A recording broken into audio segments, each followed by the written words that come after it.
बिस्मिल्लाहिर्रहमानिर्रहीम, अस्सलाम वालेकुम। खेलों की खबरों पर तबसरों और तज़ियों सजे स्कोर के एक और प्रोग्राम के साथ सैयद याह्या हुसैनी आपकी खिदमत में हाजिर है। पाकिस्तान हॉकी की गाड़ी एक बार फिर पटरी से उतरती दिखाई देने लगी है।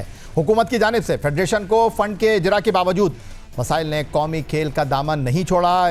प्रो लीग में कौमी हॉकी टीम की कारकर्दगी पर बात करने वाला कोई दिखाई नहीं देता। अलबत्ता पाकिस्तान स्पोर्ट्स बोर्ड और पाकिस्तान हॉकी फेडरेशन एक मरतबा फिर आमने सामने आ खड़े हुए हैं। ऑस्ट्रेलिया में प्रो लीग खेलने वाली कौमी हॉकी टीम की रिहाइश से मुताल्लिक वीडियोज़ मंजर आम पर आईं तो हस्ब रिवायत हॉकी एक बार फिर सियासत की नज़र हो गई। इल्ज़ामात और जवाबी इल्ज़ामात का सिलसिला शुरू हुआ और मामला बिलाखिर ऐवान वज़ीर आज़म तक जा पहुँचा। नतीजा ये निकला कि सदर तारिक बुगटी और सेक्रेटरी ओलंपियन राना मुजाहिद के इस्तीफ़ों की सूरत में बहरान खुलकर सामने आ गया। दिलचस्प अमर यह है कि प्रो हॉकी लीग के दूसरे मरहले के लिए ऑस्ट्रेलिया रवानगी से कबल हमने नसीबुंदा हॉकी स्टेडियम में डायरेक्टर जनरल यासिर पीरजादा और secretary Pakistan hockey federation olympian Rana Mujahid से गुफ्तगू की थी, जहां बज़ाहिर ये तासुर दिया जा रहा था कि मामलात खुश असलूबी से चल रहे हैं और किसी किस्म का इख्तिलाफ मौजूद नहीं, मगर हालिया पेशरफ्त ने इस तासुर को यकसर बदल कर रख दिया है।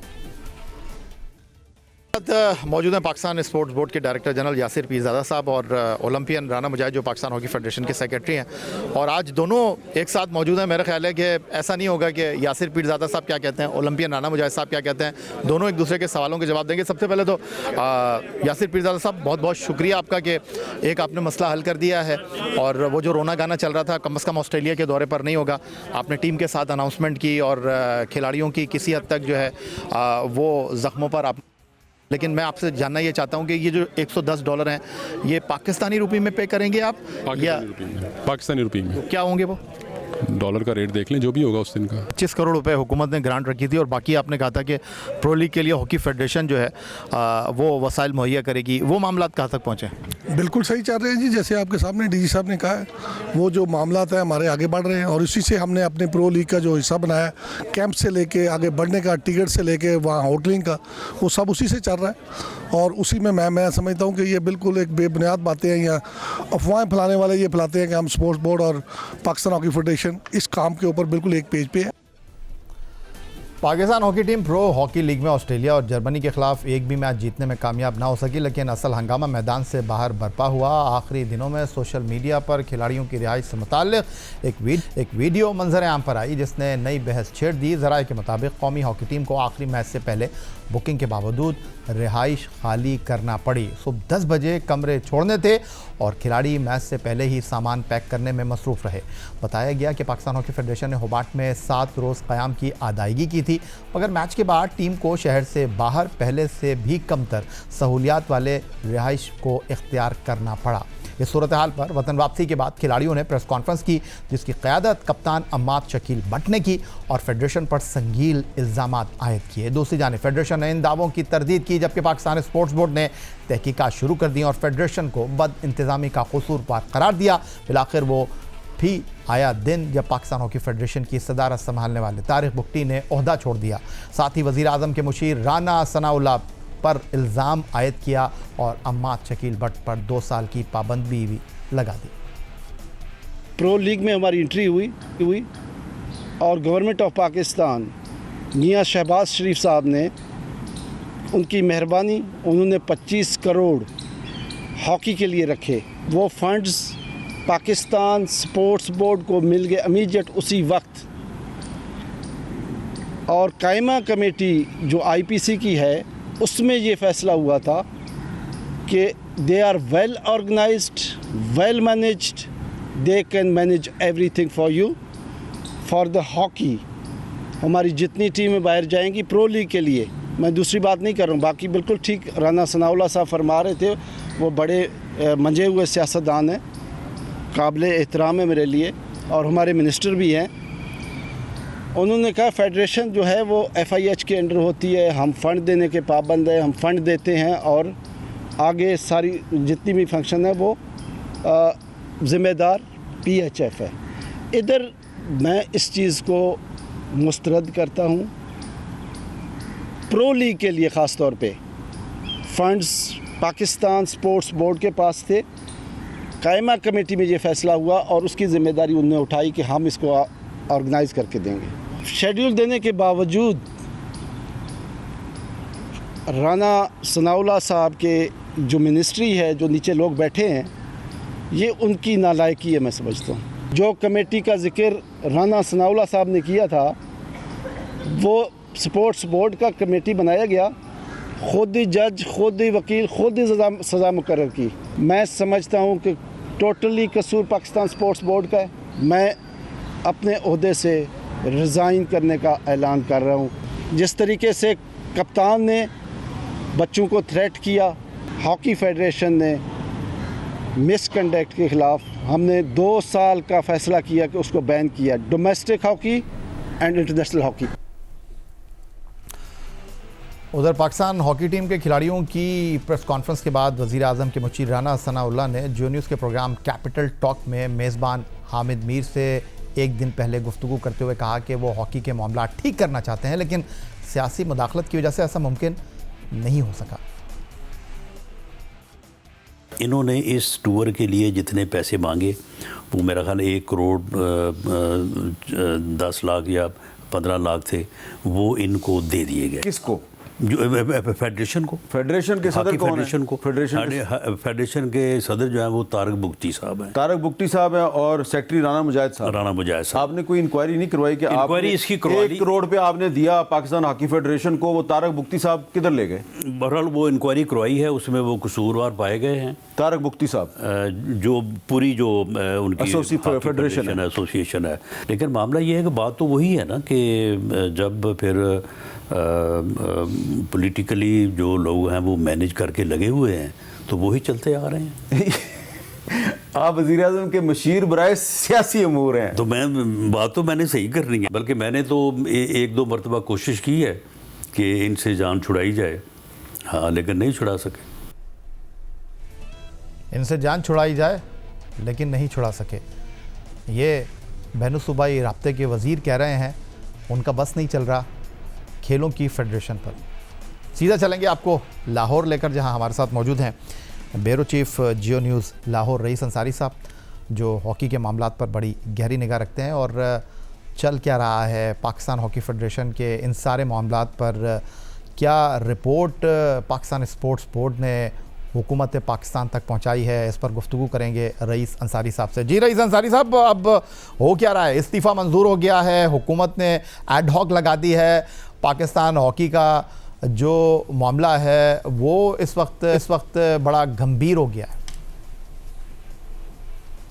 देखिए ये सब बात ये है कि ये कोई ऑस्ट्रेलियन टूर का मामला नहीं है, ये बिल्कुल तसलसल चलता आ रहा है।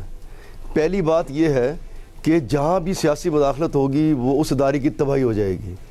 जब ये निगरान गवर्नमेंट आई थी तो एक सियासी एडजस्टमेंट के तहत तारिक बुख्ती साहब को सदर बना दिया गया, और जो पहले तसलसल से हॉकी फेडरेशन में ओलंपियंस का आसिफ बाजवा राना मुजाहिद साहब आ गए, तो इसमें सियासत उसी तरह होती चली गई। तो ये आज ऑस्ट्रेलियन मामला ऑस्ट्रेलिया के टूर से नहीं बना। जो मैं आपको बताऊं कि पिछले 5 या 6 माह पहले एक रिपोर्ट भेजी गई थी बैनुल सूबाई जो अपनी वजारत है उसकी जानिब से प्राइम मिनिस्टर को, और उसमें कहा गया था कि ये सदर और सेक्रेटरी को हटा के एड हॉक लगा दी जाए। लेकिन जो राना सल्लाह ने नाम नहीं लिया, मैं आपको नाम ले देता हूँ। फिर वज़ीर आला जो बलूचिस्तान है बुख्ती साहब, उन्होंने प्राइम मिनिस्टर से मिन्नत समाजत की और ये मामला रुक गया।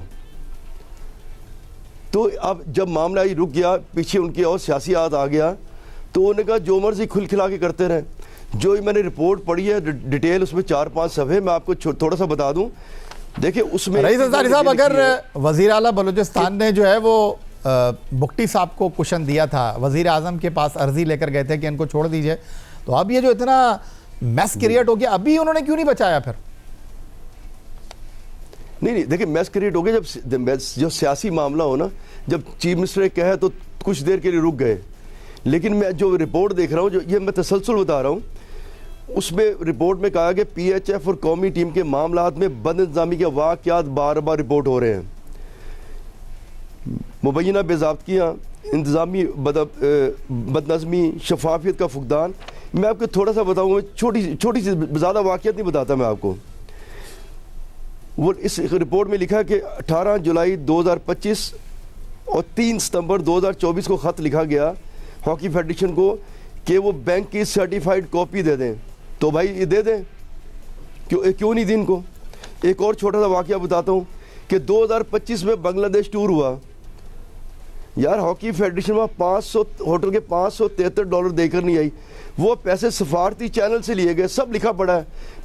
$600 के लिए सफारती चैनल इस्तेमाल हुआ। फिर 2023 में मलेशिया सुल्तान कप में गए, $10,000 ऑर्गेनाइजर को देकर नहीं आए, गवर्नमेंट ने पे किए। और दूसरी बात देखें, अभी जो बुक्टी साहब ये प्रेस कॉन्फ्रेंस सुन रहा था कि सारा स्पोर्ट्स बोर्ड ने डिले किया, ये शायद आपके पास डिटेल होगी।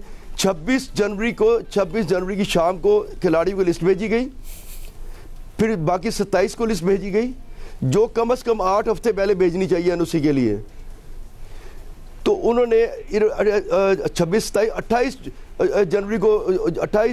जनवरी को उन्हें जारी कर दिया चेक 1,05,00,000 का। अब बताएं 27 जनवरी को लिस्ट जाए और 28 को चेक जारी हो, किसने देर की है। फिर उसके बाद ऑस्ट्रेलियन एम्बेसी गलत फॉर्म जमा करा दिए गए। गवर्नमेंट ने रब्ता किया ऑस्ट्रेलियन एम्बेसी से, उन्होंने कहा जी फॉर्म ही गलत है हमारे पास। जब दोबारा फॉर्म भेजेगा डिले हो गया, इस 97 लाख का नुकसान हो गया, 2-2.5 करोड़ ऊपर लगाने पड़े। तो ये बताइए बुक्टी साहब का कसूर है या गवर्नमेंट का कसूर है? बिल्कुल बजा फरमाया। ये जो आपने बहुत सारे चीज़ें हमारे साथ शेयर की हैं पाकिस्तान की कोताहियों के हवाले से बताया, तो राना सनाउल्लाह साहब ने कहा कि हम तो तब्दील करना चाहते थे, हो नहीं सकी तब्दील। लेकिन रईस अंसारी साहब ये भी बताइए कि पाकिस्तान हॉकी टीम के प्रो लीग के मामलात को बराह रास्त स्पोर्ट्स बोर्ड पाकिस्तान की हुकूमत के तवस्सुस से देख रहा था। खिलाड़ियों की टिकटिंग बराह रास्त पाकिस्तान स्पोर्ट्स बोर्ड कराता है, खिलाड़ियों के डेली अलाउंस बराह रास्त पाकिस्तान स्पोर्ट्स बोर्ड चेक के थ्रू करता है। तो फिर ये होटल के मामला उन्होंने अपने हाथ में क्यों नहीं रखे? नहीं देखिए, जो प्रो लीग के लिए 25 करोड़ की अप्रूवल हुई थी, उसमें जो सुप्रीम कोर्ट का फैसला भी है कि जो मामलात होंगे वो थ्रू स्पोर्ट्स बोर्ड चलेंगे, और उन्होंने डायरेक्ट तमाम पैसे उनके अकाउंट में नहीं दे रहे। ये हॉकी फेडरेशन ही करती है जो यही मैं आपसे अर्ज कर रहा हूं ना, यही मैं आपसे अर्ज कर रहा हूं। अगर सुप्रीम कोर्ट ने कह दिया रईस अंसारी साहब, तो ये होटल के मामला स्पोर्ट्स बोर्ड ने अपने हाथ में क्यों नहीं लिखे, ये अपने हाथ में क्यों नहीं रखे? नहीं बिल्कुल वो रख नहीं सकते। जितना खर्चा आएगा वो उतने पैसे उस लीग के लिए वो हॉकी फेडरेशन को दे देंगे। वो सारा उन्होंने होटल की बुकिंग, टिकटिंग तमाम उन्होंने करनी है। टिकटिंग तो सर मैं आपको बता रहा हूं पाकिस्तान स्पोर्ट्स बोर्ड करता है। खिलाड़ियों के डेली अलाउंस के चेक आपने खुद बताया कि 26 को अनाउंस हुआ, 27 को उनको मिले चेक। 26 को हॉकी फेडरेशन ने लिस्ट भेजी है खिलाड़ियों की डिटेल, बाकी जो रह गई 27 को भेजी है, तो उन्हें 28 को चेक जारी कर दिया। जी, स्पोर्ट्स बोर्ड ने जारी किया ना, पाकिस्तान हॉकी फेडरेशन ने थोड़ी दिया। डिटेल आई, 28 को चेक मिल गया। कितनी देर की उन्होंने? अगर एक माह लेट करते फिर मानते हैं। 24 घंटे में उन्होंने उसको चेक भेज दिया 24 आवर के अंदर अंदर। तो ये रईस अंसारी साहब, ये जो एडहॉक लगा है ये कितने अरसे के लिए लगा है? जी क्या कहा? ये जो एडहॉक लगा है पाकिस्तान हॉकी फेडरेशन पर, ये कितने अरसे के लिए लगा है? जब एक और बात कर दूं आपसे, मैं बात ही करना चाह रहा हूं थोड़ी सी कि देखें, ये हम कहते हैं कि जी ओलंपियन होना चाहिए, सदर ओलंपियन होना चाहिए। और जनाब इस वक्त क्रिकेट में क्या मोहसिन नकवी साहब ने टेस्ट खेला हुआ है? क्या चीफ एग्जीक्यूटिव सुमेर ने टेस्ट खेले हुए हैं? उनका मैनेजमेंट और तरीके से चलती है, और खिलाड़ियों के जो खेलने का मामला वो और तरीके से होता है। तो लिहाजा अगर हॉकी को पाक करना है, जहाँ उनको फंड्स की ज़रूरत है, जहाँ खिलाड़ियों को पैसे देने की ज़रूरत है, जहाँ उनको सहूलियत देने की ज़रूरत है, वो होनी चाहिए। लेकिन इस जगह प्रेसिडेंट और सेक्रेटरी को प्लीज़ ओलंपियन ना लगाएं। ये ओलंपियन लगेंगे, इनके धड़ेबाजी है, एक आता है दूसरा टांग खींचता है, वो आता है टांग खींचता है। मैनेजमेंट जो है ये ओलंपियन नहीं होने चाहिए। ठीक हो गया, ये आपकी राय है, ये आपकी राय है। रईस अंसारी साहब, ये जो एडहॉक लगा है ये कितने अरसे के लिए लगा है? देखिए, जो एडहॉक है, जो मेरी राय एडहॉक में जो अभी उन्होंने बात की है एडहॉक के लिए, अभी एडहॉक में उनको इब्तदाई तौर पे 6 हफ्ते का कहा गया। ये मैं नहीं कह रहा 6 हफ्ते रहेंगे, मैं ये कह रहा हूँ कि उन्होंने कहा कि 6 हफ्ते के अंदर अंदर इसका जो है हॉकी फेडरेशन चलाने के लिए एक बिजनेस प्लान बनाया जाए, पूरे साल का कैलेंडर बनाया जाए कि खिलाड़ियों ने कहाँ खेलना है, कौन कौन सा टूर करना है, किस किस टूर्नामेंट में जाना है, और खिलाड़ियों के वेलफेयर के लिए प्लान बनाया जाए। लेकिन अब ये 6 हफ्ते, 4 से 6 हफ्ते दिए उन्हें। अब देखते हैं, क्योंकि यहाँ तो निगरान गवर्नमेंट भी आई थी 3 माह के लिए, 1 साल रही है। अब देखते हैं कि इसको जो हुकूमत है वो आगे कितनी देर देती है डॉक्टर। लेकिन टेक्निकल सवाल ये है रईस अंसारी साहब, क्योंकि आप हॉकी के मामलों पर बड़ी गहरी निगाह रखते हैं, हॉकी के मामलों को जानते हैं, समझते हैं। पाकिस्तान ओलंपिक एसोसिएशन और पाकिस्तान स्पोर्ट्स बोर्ड एक सफ़े पर नहीं है, और पाकिस्तान ओलंपिक एसोसिएशन को अगर FIH ने कहा कि भाई आपके तो हॉकी फेडरेशन के ऊपर एड हॉक लगा हुआ है, और यहाँ अगर पाकिस्तान ओलंपिक एसोसिएशन ने पाकिस्तान स्पोर्ट्स बोर्ड का साथ नहीं दिया, तो माजी में जिस तरह पाकिस्तान फुटबॉल फेडरेशन पर पाबंदी लगी है, पाकिस्तान हॉकी फेडरेशन पर भी पाबंदी लग सकती है। देखिए अपना ये सब जो हमारा लॉ है उसमें as a pattern in chief prime minister को एड हॉक लगाने का गर्से तक इख्तियार है। कई तंजीमों पे लगा रहा है, इतनी जल्दी जो FIH पाबंदी नहीं लगाती, लेकिन ये मेरा ख्याल है कि जल्दी से जल्दी इस मामले को इसको निपटाएंगे, ताकि उस धारे में ले जो FIH की डिमांड्स हैं, जो FIH के रूल्स हैं, उसके मुताबिक जल्दी ले आएँ। लेकिन क्योंकि उनको ये मालूम है कि अगर ऐसा मामला हो तो प्राइम मिनिस्टर के पास इख्तियार है को एड हॉक बॉडी बिठा सकता है, एड हॉक बॉडी बिठा सकता है। लेकिन जून जुलाई में हॉकी वर्ल्ड कप जो है एतराज़ नहीं होता, वो इस साल होने जा रहा है, और पाकिस्तान की टीम जो है वो मिस्र जा रही है वर्ल्ड कप क्वालिफायर के लिए। मैं दोबारा से आपसे यही सवाल करूंगा कि पाकिस्तान स्पोर्ट्स बोर्ड अगर अब मामलात को देख रहा है हुकूमत पाकिस्तान के कहने पर, तो पाकिस्तान हॉकी फेडरेशन के साथ इन मामलात को क्यों नहीं बेहतर अंदाज में लुक आफ्टर किया? एक आम आदमी ये सवाल कर रहा है। नहीं, जो मैंने पहले भी आपको कहा, देखिए अगर मैं बिल्कुल तरतीब से चल रहा होता तो कोई मामला नहीं था। आप उठा के देख ले, लॉ ये कहता है कि जो भी टीम कहीं जा रही है उसके NOC के लिए 8 हफ्ते पहले आपने डिटेल भेजनी है। तो आप उठाएं कि ऑस्ट्रेलिया के लिए कितने दिन पहले डिटेल गई उनके पास। ये सब लिखी पड़ी चीज़ें हैं। तो मामला तो उस वक्त बिगड़ते हैं कि जब आप थ्रू उसके मुताबिक नहीं चलते। मैंने आपको थोड़े वाक़या दिए हैं, कहीं पैसे छोड़ा है, कहीं सफारतकारी चैनल चला। तो अगर आप बाय द बुक चलते रहे, उसके कानून के मुताबिक चलते रहे, तो स्पोर्ट्स बोर्ड कुछ भी नहीं कर पाना था उसने।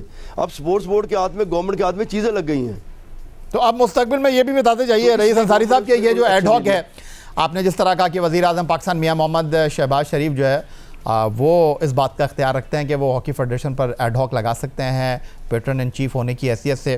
तो जानना ये चाहता हूँ कि मुस्तकबिल में पाकिस्तान हॉकी फेडरेशन की बागडोर क्या किसी इलेक्शन के नतीजे में नई इंतज़ामिया को दी जाएगी, या बराह रास्त जिस तरह माजी में भी लोग आते रहे हैं हॉकी फेडरेशन में, इसी तरह लैंड करेंगे? देखिए जो कानून कहता है वो तो यही कहता है कि थ्रू इलेक्शन के ज़रिए आएंगे। लेकिन मेरा एक रिक्वेस्ट होगी हुकूमत से, ये भी देखें, आपको पता है याहिया साहब, आप पूरे मास्टर हैं स्पोर्ट्स के। तो ये पाकिस्तान में कोई 5-6 क्लबें होंगी जो सही चल रही होंगी, तमाम की तमाम फेक क्लब्स हैं।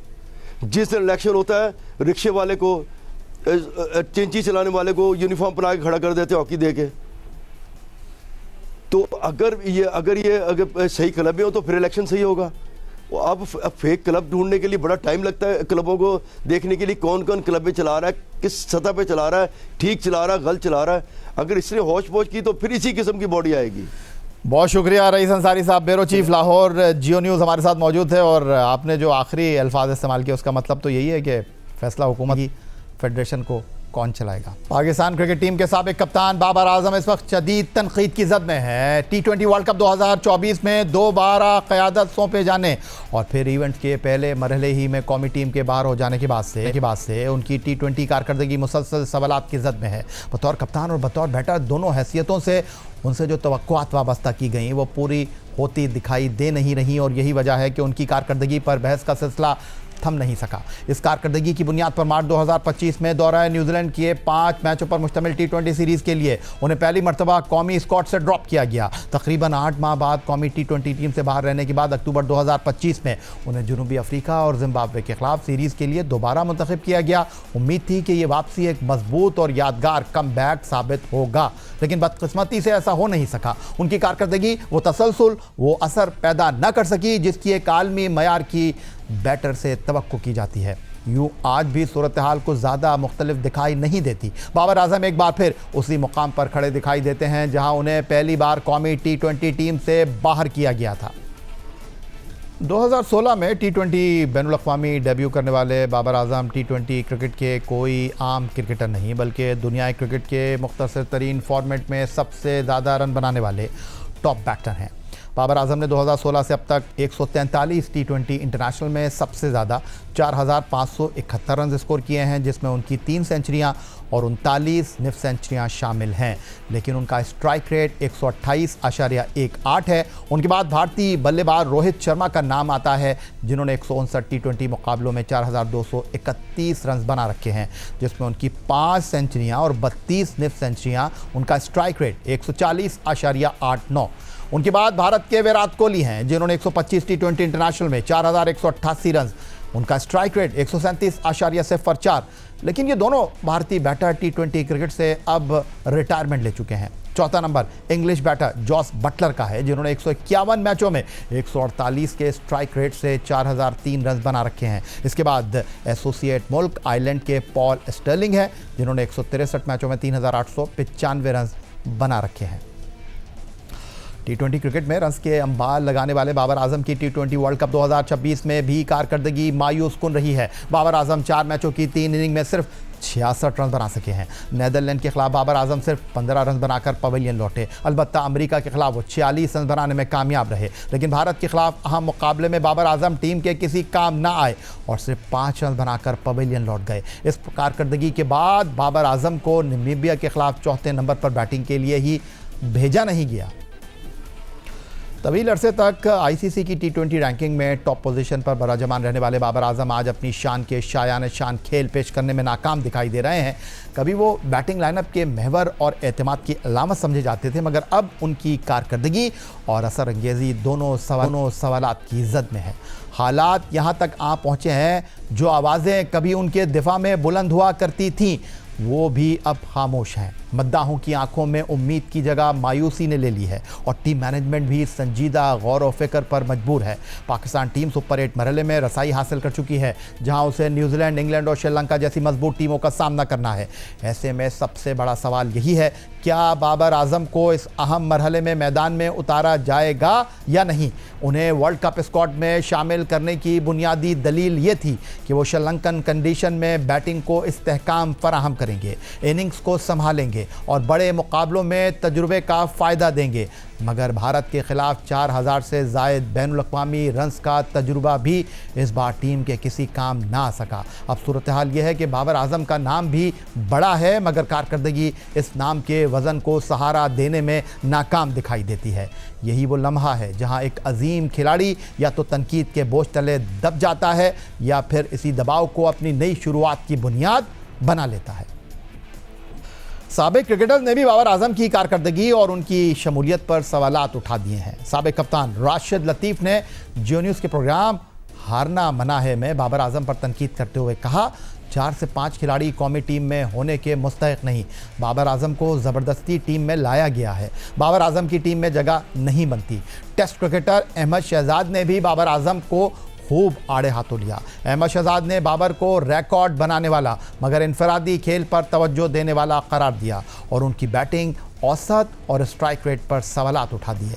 फास्ट बॉलर मोहम्मद आमिर ने बाबर आजम को वापसी डोमेस्टिक क्रिकेट खेलने का मशवरा दे डाला और कहा, बाबर आजम ना ओपनर के तौर पर परफॉर्म कर रहे हैं, ना 1 डाउन और ना 2 डाउन, अपनी कारकर्दगी से मुतासर कर रहे हैं। बाबर आजम की जगह फ़खर जमान या फिर किसी नौजवान खिलाड़ी को मौका मिलना चाहिए। साबिक टेस्ट कप्तान मोहम्मद यूसुफ भी सीनियर खिलाड़ियों पर सख्त तनकीद कर रहे हैं। भारत से शिकस्त के बाद कौमी स्क्वाड पर तनकीद करते हुए मोहम्मद यूसुफ ने कहा, बाबर आजम, शाहीन आफरीदी और शादाब खान का वक्त गुजर चुका है और टीम को नए खिलाड़ियों की ज़रूरत है। पाकिस्तान के टी20 स्क्वाड को कमज़ोर टीमों के खिलाफ खाली जीत की नहीं बल्कि नए परफॉर्मर की ज़रूरत है। पाकिस्तान शाहीन और इंग्लैंड लायंस के दरमियान 3 मैचों पर मुश्तमिल टी20 सीरीज़ का आज से आगाज़ Sheikh Zayed cricket stadium Abu Dhabi के ओवल ग्राउंड पर हो रहा है। पहला मैच 20 फरवरी को आज खेला जाएगा, जबकि दूसरा और तीसरा मुकाबला बिलतरतीब 22 और 24 फरवरी को होगा। पहले 2 मैच मुकामी वक्त के मुताबिक दोपहर 2 बजे शुरू होंगे, जबकि तीसरा टी20 शाम 7:30 बजे खेला जाएगा। सीरीज़ के तमाम वाइट बॉल मैचेस इसी वेन्यू पर मुनक्किद होंगे। T20 सीरीज़ के बाद दोनों टीमें 27 फरवरी से 9 मार्च तक 5 मैचों की वनडे सीरीज़ में मद्दे मुकाबिल होंगी।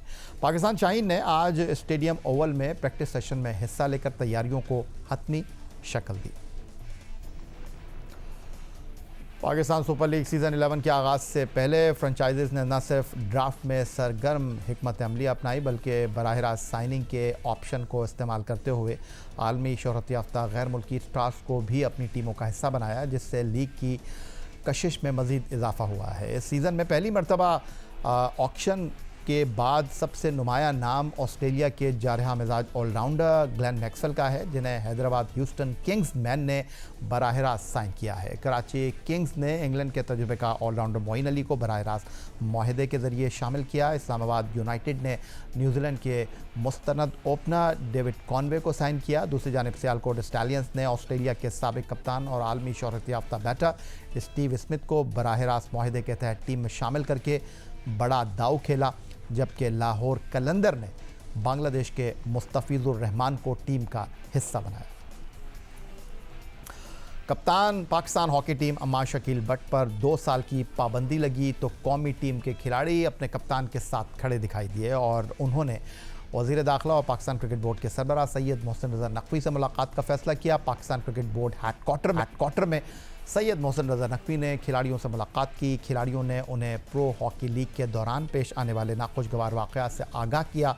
सैयद मोहसिन रज़ा नकवी ने खिलाड़ियों के साथ मुबैना बदसलूकी पर अफसोस का इजहार किया और उन्हें मुकम्मल ताउन की यकीन दहानी कराई। चेयरमैन पाकिस्तान क्रिकेट बोर्ड ने कहा, हम हॉकी के खिलाड़ियों को हर मुमकिन सहूलत फराहम करेंगे, हॉकी के मामलात को दुरुस्त करने के लिए मुकम्मल ताउन करेंगे। पाकिस्तान क्रिकेट बोर्ड के सरबराह सैयद मोहसिन रज़ा नकवी ने हुक्काम को हिदायत दी है कि मिस्र में होने वाले वर्ल्ड कप क्वालिफायर टूर्नामेंट के लिए टीम के लिए फौरी तौर पर फ़िज़ाई टिकट, खेलों का सामान और होटल रिहाइश का बंदोबस्त किया जाए। मुलाकात के दौरान सैयद मोहसिन रज़ा नकवी ने हालिया कौमी हॉकी टूर्नामेंट में रनर्स अप रहने पर खिलाड़ियों में फ़ीकस 10 लाख रुपए के चेक भी तकसीम किए, जो एक साबका ऐलान की तकमील थी। मुलाकात के बाद पाकिस्तान हॉकी टीम के कप्तान अम्मार शकील बट ने मीडिया से बातचीत करते हुए कहा कि chairman Pakistan cricket board Syed Mohsin Raza Naqvi से मुलाकात अच्छी रही और उन पर लगाई गई पाबंदी का इतलाक़ नहीं होगा। मैं समझता हूँ कि चेयरमैन CCB मोहसिन नकवी साहब का बड़ा ये एक जुर्रतमंदाना एक्ट है कि जो मुतालबा उनको बताया गया, उन्होंने बड़े अच्छे तरीके से हमारी बात सुनी और उन्होंने कहा कि आपका काम है सिर्फ खेलना, बाकी सारी मेरी जिम्मेदारी है, मैं हॉकी को जो टेक ऑफ करूँगा और जितने भी मामला है वो चेयरमैन साहब खुद देखेंगे। कोई बैन नहीं है, चेयरमैन साहब से सारी मेरी बात हुई, उन्होंने कहा कोई बैन नहीं है। अभी बातें आ रही कि ECL में नाम डाल दिया जाएगा, बैन लगा दिया गया। चेयरमैन साहब ने कहा कि मैं सारी चीज़ें खुद देखूँगा, कोई बैन नहीं, कुछ नहीं है। जो टीम खेल के आई है ऑस्ट्रेलिया से वही टीम आगे खेलने जाएगी। यही था आज का हमारा प्रोग्राम। एक्स अकाउंट पर आप हमें फॉलो कर सकते हैं, ईमेल कर सकते हैं, अपनी राय से आगाह कर सकते हैं score@geo.tv पर। इस दुआ इस उम्मीद इस तवक्को के साथ कि पाकिस्तान में खेल और खिलाड़ी तरक्की करते रहें। सैयद याहिया हुसैनी को स्कोर की पूरी टीम के साथ अगले प्रोग्राम तक के लिए इजाज़त दीजिए। अल्लाह हाफ़िज़।